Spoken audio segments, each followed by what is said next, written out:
I'd say that it would be almost a little bit of a fireable offense to not give us a shot, because you won't find anything in the market today. There's a lot of solutions out there that is kind of, touting the horn about being, hey, this is AI or edge AI enabled. But it's like, is it really? Or is it just that you were able to kind of, get something limping along on top of it that is adjacent to that space? We designed these products specifically with the purpose of being able to do, to kind of resolve proper neural networks. That's why we have the MPUs in them. We can make the performance of a system that does machine learning 2 orders of magnitude more efficient than if you run this CPU bound on a traditional microcontroller, and with the same type of improvement also on the power efficiency side. So, if you want to use machine learning and you want to run that on a battery, here we are.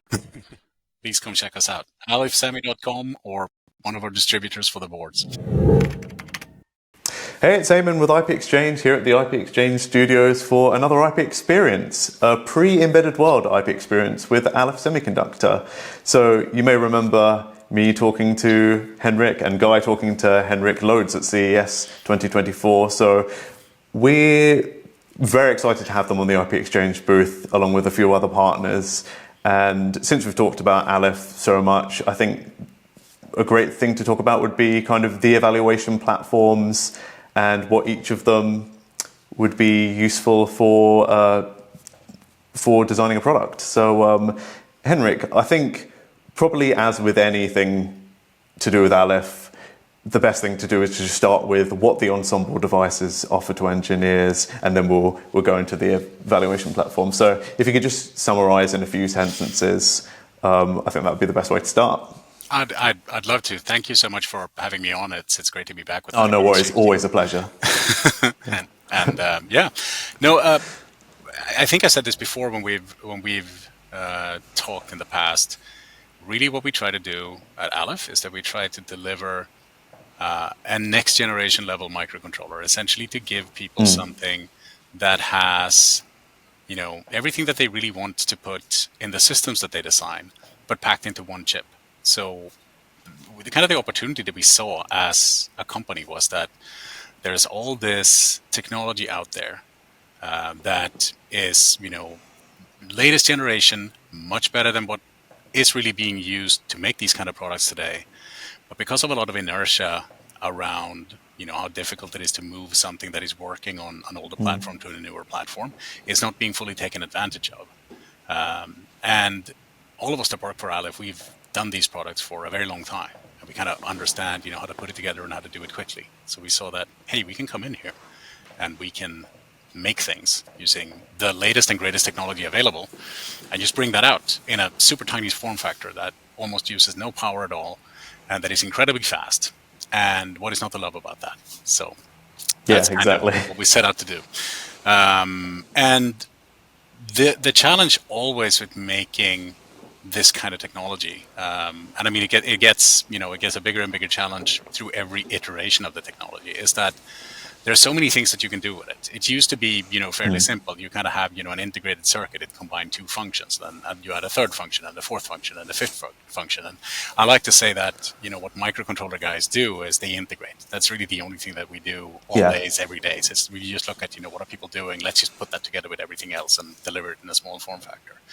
So now, in order to actually be able to use it, you need a lot of what we call enablement around it, right? You need a lot of software to drive it. You need a lot of documentation to understand how to make the most out of it. And you need some good evaluation platforms to be able to kick the tires of it before you embark on designing, your own PCBs and start creating your own software or designing your own hardware. So we've created a couple of platforms like that. We try to keep it as simple as we can. We kind of break it down into 2 categories. We have a flavor of board that we call dev kits or development kits. And those boards essentially target hardware engineers, I want to say. We try to just, put our part on a piece of PCB, and we try to make it easy for people to apply power to it and get it started. And then we try to leave as many signals as possible untouched, so that you have access to everything. You can connect whatever you want to it, and you can experiment it in that kind of, bottoms up approach where, you start by setting up the hardware and working with it. And then on the other extreme, we have another type of boards that we call app kits or application kits. And there we try to sort of, there's certain markets, certain, types of applications that we're going after. And we try to create boards that contains features that are representative for those type of applications. And then we include all of that so that kind of out of the box, you get something that has a display, that has a camera, that has some microphones, that has some IMUs and things like that. So that's going to limit the way that you can work with kind of pin muxes and things like that, because some of the features are already on the board. But the idea there is that you can kind of start doing your evaluation from a software point of view. You can run a demo and you can, start writing code that uses the things that we have on the board right away. Now, you might want to use a different display or a different camera or something like that. That's okay. We'll give you all the software and all the drivers, so you can take that apart and use the piece of it that you like. But it kind of, depending on where the person that is evaluating coming from, if they're coming from a hardware perspective or a software perspective, we have all of that available. And it's been a very successful strategy for us, particularly when it comes to machine learning, because and we've said this before when we've talked. So we are very proud of being kind of the first fully edge AI-enabled microcontroller in the market, in the sense that we have dedicated MPUs that you can offload neural networks to. So we get a lot of questions from people coming to us, with things that they are running on the cloud side today, and they go, "How will this perform if I run it on an Alif microcontroller?" And then we can just give them one of our AI/ML app kits, and we can say, "Well, here it is. We have an SDK.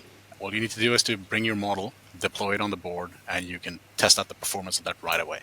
And if you need help making the model fit, or making adjustments, what have you, from bringing it down for the cloud to running it on the edge, we have an application support team that can help you, and we have a lot of machine learning partners that we can involve in that effort as well." So, and we're going to show all of this in your booth at Embedded World. So, yay! Yeah, nice. So I guess the development board is kind of the big chunky one, which really gives you access to everything on the Alif component itself. So in terms of engineers who really want to push the device to the limits, low power is a key selling point for Alif, especially during AI workloads. So what kind of testing is available using that dev kit? Because obviously that's removed from the application itself at that point. So it's a very good question, and it is actually kind of complicated if that's really what you want to go for initially, because there are a lot of platforms out there that they kind of, the engineer in me, right? I look at a board and I see a bunch of flashing lights and displays and bells and whistles hooked up there. It's like, "Ooh, that's cool. I wonder what I can do with that." But if you want to benchmark power consumption, you really want as few things on that board as possible, because otherwise, there's different ways that you can benchmark power consumption. You can measure it on a chip level or on a system level, and the more things you have on the board, the likelier it is that you fall into that trap of now you're actually looking at the system power consumption and not the thing that you're actually interested in measuring. So we tend to try to drive the customers that we engage with that want to start by fact checking the power numbers that we publish in our data sheets towards the dev kits, because it's very easy to set up equipment to measure the device power consumption. Then you load some code into it, you run through your duty cycles, and you can look at kind of the peaks and troughs as you stepping through the power modes and whatnot, and get accurate data on what the Alif part of that system is consuming. If you were to try that on an app kit, you may end up benchmarking the power consumption of the camera sensor that happens to be connected. Or the screen. Not saying that that's not interesting, but I can't control that. I'm sorry, I wish I could. I do think the very interesting thing about, I think it's one of the things I first noticed when I saw your dev kit, is that there is a battery holder on it as well. Which kind of illustrates how low power this solution is. Yeah, and it's also just for people to be able to do experimentation when you kind of put your device into the very lowest power state, and you kind of only have some information in the system retained on a backup battery between sleep Yeah. cycles, so that they can make sure that Okay. that actually works as intended. Because that's not something that you want to test. Do field trials on after you ship units. I put it in the low power mode, and now all of a sudden it Yes. dumped all my SRAM, and I'm lost, and I can't come back up. Yeah, that's you don't want that. No. So moving on to, is it the AI ML app kit which has the big screen? Yes, correct. Okay. So I remember in the, well, I think I remember in the interview that you did with Guy at CES, that was running a large language model for telling a microwave how much chicken you've put in it for defrosting. It's actually a very Is that small. right? It's a very small language model because it Oh, fits in okay. a tiny A very chip. small language. But no, it is Yeah. a natural language parser, and it's essentially Oh, natural language. Yeah. yeah, yeah. It's assigned by a partner of ours called Sensory, and they make libraries like that available for various kinds of appliances and other types of products. But essentially, to make it possible to voice control something without needing the cloud connection. Because if you think about it, right, you probably have some home assistants, an Alexa device or a Google Home. Near you at any given time by now. And whenever you issue a command to them, you kind of have to wait for a couple of seconds for that round trip between the device and the cloud before you get the Yeah. answer back. And sometimes that can be a bit annoying. So if you can do the parsing of the command that was said on the device directly, you get better latency. You kind of make the technology part of it more seamless. And also, you can kind of tune that, and this is one of the things that Sensory does a good job of, to be able to interact with it with a more natural way than to have to use specific, command type structure of your sentence, right? Set timer for 3 minutes instead Yeah. of remind me in 3 minutes to do whatever, and then it becomes a lot more just natural to have an interaction with the gadget, such as it is. And Yeah. so that particular board, we have a ton of demos available for it. Some of them we've developed ourselves. Some of them our partners have created. We tried when we designed it to put all of the sensor types on it that we could think of that made sense for machine learning. So there's, you Okay. mentioned that it has a display. That's just kind of for outputting results on without needing to have it Yeah. tethered to a PC, really. But we do include a camera with it. We do include a bunch of microphones on it. We have 4 microphones on it, one in each corners, and we have digital as well as analog microphones. So you have some options there. We have a couple of different IMUs on it that you can also use to Okay. collect movement data. If you want to decode gestures and things like that. So, and also because the device that is on it actually has 2 MPUs, so you can run multiple machine learning processes or machine learning models in parallel on the board and kind of look at the fusion of the result to make a determination about what is happening. And we have some examples of that. There is one demo that we're using kind of your voice to trigger a camera and then decode what that camera took a picture of. So you can kind of hold up the board and say, go, and then it will tell you what it is that the camera is aiming at right now. Simplistic example, but you can combine that in a number of different ways. So we just want to make sure that whatever data that you're interested in taking in, you can capture that with the AI/ML app kit, and then you can test out the performance and maybe even use it as a basis for building up the data set that you finally are going to train your machine learning model on. And then we did. Oh, sorry. Oh, I was just going to mention. I think you were going to go there as well.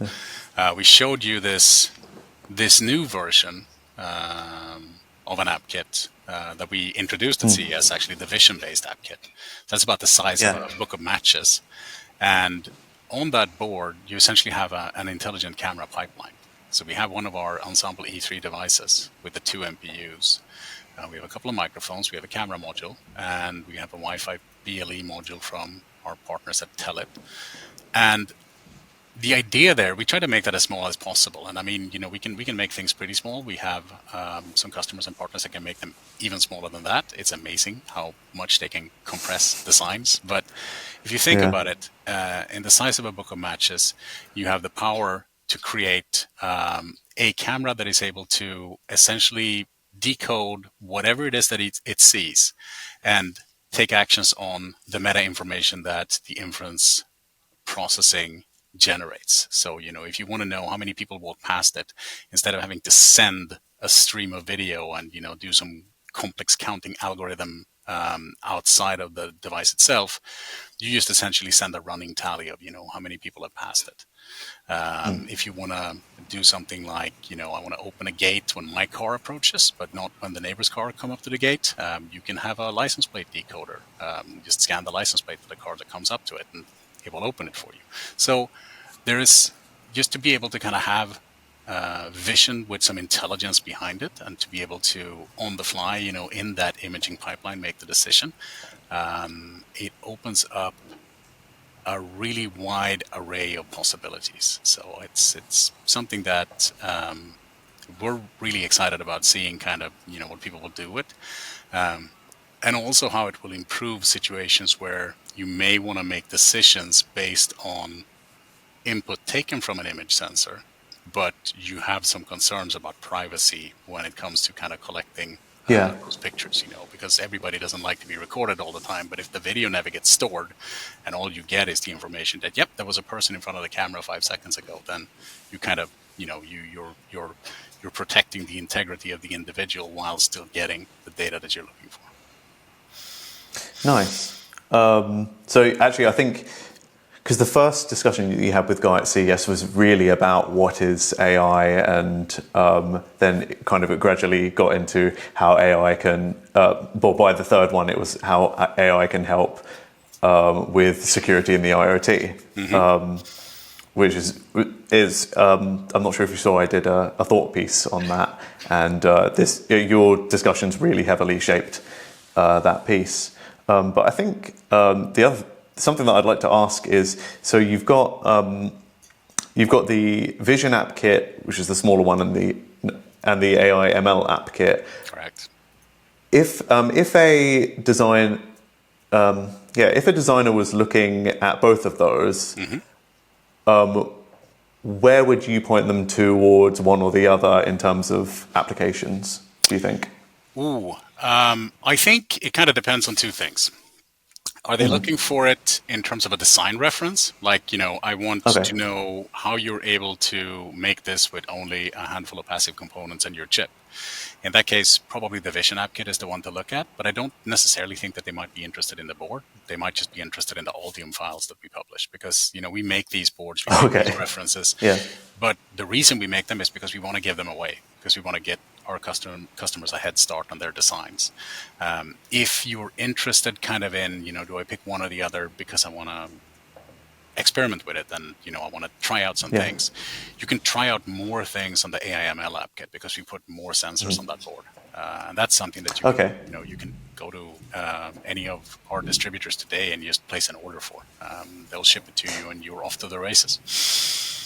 Is that, for that one, is there also more ready-made workloads for you to play with, or have you got a similar amount of workloads for the Vision App Kit as well? Well, the Vision App Kit is still fairly new, so we're building up kind of our demo repository for it. So we have more things available for the AI/ML App Kit, and also because we have more sensors on that one. So there's, kind of more out-of-the-box type examples that you can play with. So, depending on what it is you're looking for. If you're looking to get straight into designing, then by all means go for the Vision App Kit, because that is tiny and it uses very few parts. Yeah.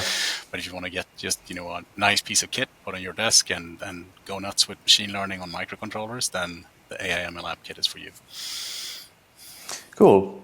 So a lot of the time that when we've talked to Alif, we've probably focused more on visual workloads and a little bit on audio workloads. But what kind of workloads do you use the IMUs for on the AI/ML App Kit in terms of the examples?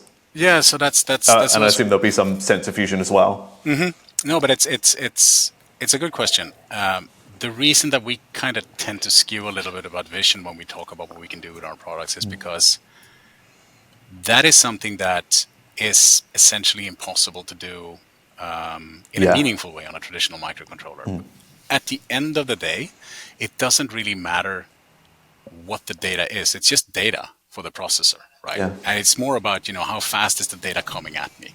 And when you do anything with images, it tends to be a really, big pipe that is pushing a lot of data to you. But when you're kind of working with an IMU sensor that is just kind of sending you, slow moving data about how, is it centered? Is it 90 degrees tilted to the left or to the right? Or, what angle is it placed at?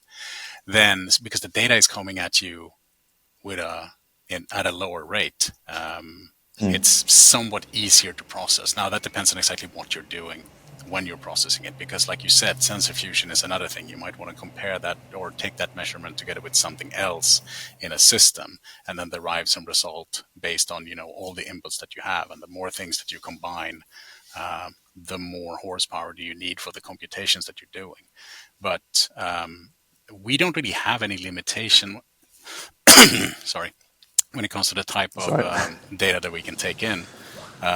We have all the standard sensor interfaces that you are looking for in a microcontroller platform in our devices, in terms of, if it's an I2C or an I3C even, or, anything else that it's kind of at that microcontroller bus speed level. We don't have like the high-speed PCIe interfaces, but we do have MIPI CSI on the camera side, so even fast-moving images we can handle just fine. Yeah. And like I said, just for audio, on the AIML app kit, we got digital microphones, we got analog microphones. If you're going to do, a beamforming array and, check what the sound pressure is coming from and, then fuse that with some other sensor data to figure out, what action to take, it's perfectly doable. So I guess for people who are already playing with AI and ML, what commonly used platforms do these kits support, like TensorFlow and stuff like that? Yeah. So TensorFlow is probably the easiest thing to get started with. It is a platform that, we're the EFSU55 unit that we're using in our devices is a piece of IPv license from ARM. ARM has collaborated very closely with Google on the tooling for converting TensorFlow models to binary representations that can run on the ethos. So that path tend to be very well defined. You can work with other machine learning frameworks as well, ONNX, TVM, what have you, but you probably need to go through a conversion step to TensorFlow to kind of benefit from the path that is kind of the default in the tooling that we have. We also work with a lot of partners in the machine learning space that either provide ready-made models for certain use cases, or that provide platforms where you can work with either open source models or design your own models. One of those I can mention maybe Edge Impulse as an example. Okay, in their environment, you can upload data, you can label data, you can train a machine learning model, and you can very easily deploy it to our hardware directly from that environment and kind of experiment with it that way. So there's a number of different paths that you can take in order to start being productive. What we went for with our kind of overall enablement strategy was not so much to try to invent a unique set of tools that are Alif branded. We wanted to work with the tools that you're already using, because, I at least I think it's kind of annoying if I have a new thing and all of a sudden I have to learn a completely new tool set to work with it. It's like if I want to drive a nail, I go buy a hammer. I don't want to buy like something that I have no idea how to use for that. Yeah, that's a good analogy. Cool. Well, I think we've covered the standard Alif Dev boards, the Vision app, the AI ML app kit, and the Vision app kit in quite a bit of detail. I guess it depends if you want to spoil it. What demo will you be bringing to the ipXchange stand?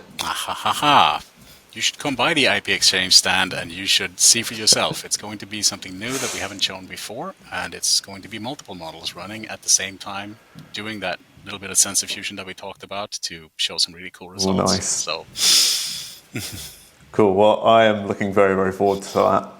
And right. I guess for anyone who's kind of considering starting playing with the AI and ML space, what would you say to them if they were looking for chipsets and Aleph came across their kind of radar? Well, I would say that, and I've said this in some other context, I'd say that it would be almost a little bit of a fireable offense to not give us a shot, because you won't find Yeah. anything in the market today. There's a lot of solutions out there that is kind of, touting the horn about being, hey, this is AI or edge AI enabled. But it's like, is it really? Or is it just that you were able to kind of, get something limping along on top of it that is adjacent to that space? We designed these products specifically with the purpose of being able to do to kind of resolve proper neural networks. That's why we have the MPUs in them. We can make the performance of a system that does machine learning 2 orders of magnitude more efficient than if you run this CPU bound on a traditional microcontroller, and with the same type of improvement also on the power efficiency side. So, if you Yeah. want to use machine learning and you want to run that on a battery, here we are. Please come check us out. Cool. alifsemi.com or Yeah. one of our distributors for the boards. Nice. Well, I think that's a great way to end, and we'll probably still chop that up and put it at the beginning as well, because it perfectly frames Alif's value to the industry. So thank you so much for joining me again, Henrik. It's always fun to chat, and Thank you. I I enjoy it as can't well. wait for Embedded World. Yeah. Yes, it will be exciting. Yeah, that's a very interesting chat with Henrik. Do come by our booth at Embedded World and see this demo, which has not been spoiled by this interview. And yeah, we've got demos from 3 other partners as well. So again, thank you so much, Henrik, and really, really looking forward to this. This is going to be great.